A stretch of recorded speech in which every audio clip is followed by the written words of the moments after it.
Hello everyone, সবাই কেমন আছো? আশা করি সবাই ভালো আছো, আমিও ভালো আছি। চলে আসলাম আবার একটা নতুন ভিডিওর সঙ্গে। ছোট ছোট করে মাংসের পিস দেখে একদম কিন্তু ভেবো না আজকে পকোড়া হবে, না না, একদম পকোড়া হবে না। তো ঝটপট দেখে নাও আজকে কী রান্না হচ্ছে। তো প্রথমেই কড়াইতে একটু তেল দিয়ে তেলটা গরম করে দিয়েছি, তারপরে দিয়ে দিলাম একটু কুচনো পেঁয়াজ। এটা একটু ভাজা ভাজা হয়ে গেলেই দিয়ে দিলাম চিকেন।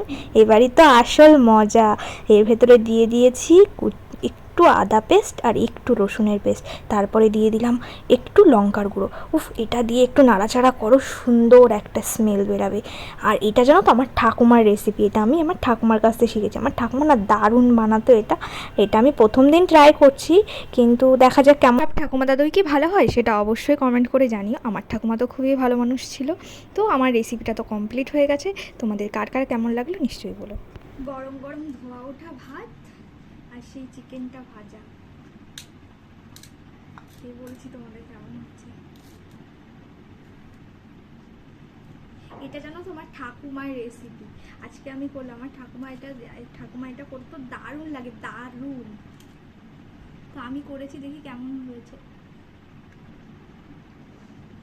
অসাম, খুব সুন্দর হয়েছে। তোমরা কিন্তু বাড়িতে